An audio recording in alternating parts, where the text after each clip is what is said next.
কুমিল্লা শহরতলির দৌলতপুরে অপর্যাপ্ত পানি নিষ্কাশন ব্যবস্থা এবং দীর্ঘদিন ড্রেন পরিষ্কার না হয় সামান্য বৃষ্টিতেই জলাবদ্ধতা সৃষ্টি হচ্ছে। এই পরিস্থিতি নিয়ে বিস্তারিত জানাতে কুমিল্লা থেকে সরাসরি যুক্ত হচ্ছেন প্রতিনিধি হুমায়ুন কবির জীবন। জীবন, আপনার কাছ থেকে সেখানকার জলাবদ্ধতার কি অবস্থা জানতে চাই এবং মানুষের ভোগান্তি নিয়ে কি বলছেন আসলে?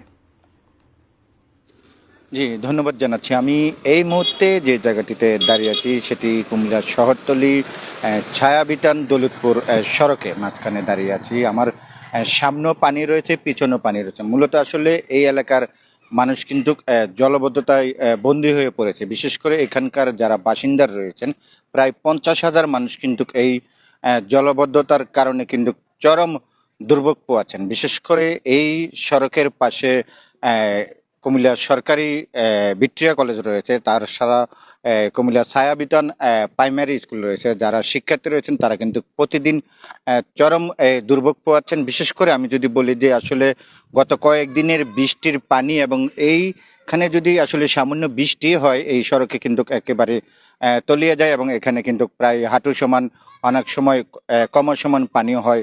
এলাকাবাসীর দাবি করেছিলেন। আসলে এই সড়কটি সংস্কারের জন্য এবং এই জলবদ্ধতা নিরসনের জন্য এলাকাবাসীর দীর্ঘদিনের দাবি রয়েছে। তারা কিন্তু জেলা প্রশাসন, উপজেলা প্রশাসন, কুমিল্লা সিটি কর্পোরেশন তাদেরকে কিন্তু জানিয়েছেন, কিন্তু এই সড়কের জলবদ্ধতার কোনো সমাধান হচ্ছে না। এবং আমরা যতটুকু খোঁজখবর নিয়েছি যে আসলে এখানে অনেকগুলো আবাসিক হাউজিং থাকার কারণে এবং যারা বাড়িঘর করেছেন তারা আসলে পানি নিরসনের পথ না রাখার কারণে কিন্তু এই মূলত জলবদ্ধতা সৃষ্টি হচ্ছে। এবং এখানে কিন্তু আমরা দেখেছি যে অসংখ্য দোকানপাটও রয়েছে এবং অসংখ্য বাড়িঘর রয়েছে যেখানে আসলে পানিবন্দী অবস্থায় আমরা দেখতে পেয়েছি। তো মূলত যদি বলি যে আসলে কুমিল্লা রেলগেট থেকে একেবারে দৌলতপুর সড়কে কিন্তু এই জলবদ্ধতা সৃষ্টি হয়েছে, যার কারণে এখানকার মানুষজন এই পথে চলতে পারছেন না এবং অনেক সময় যারা গাড়ি নিয়ে যাচ্ছেন, বিশেষ করে অটো রিক্সা, সিএনজি, এগুলো কিন্তু আসলে নষ্ট হয়ে যাচ্ছে এবং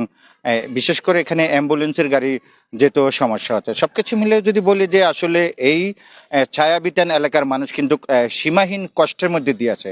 তারা বলছিলেন যে তাদের এই দুঃখ দেখার যেন কেউ নেই, তবে তারা চাচ্ছেন যেন আসলে যারা দায়িত্বশীল রয়েছেন কুমিল্লার, যারা প্রশাসনিক রয়েছেন, যারা জনপ্রতিনিধি রয়েছেন, যারা প্রশাসক রয়েছেন, সকলের কাছে তারা দাবি জানিয়েছেন যেন এই ছায়াবিতান এলাকার থেকে যেন জলবদ্ধতা নিরসনের সেই উদ্যোগ গ্রহণ করার জন্য তারা দাবি জানিয়েছেন।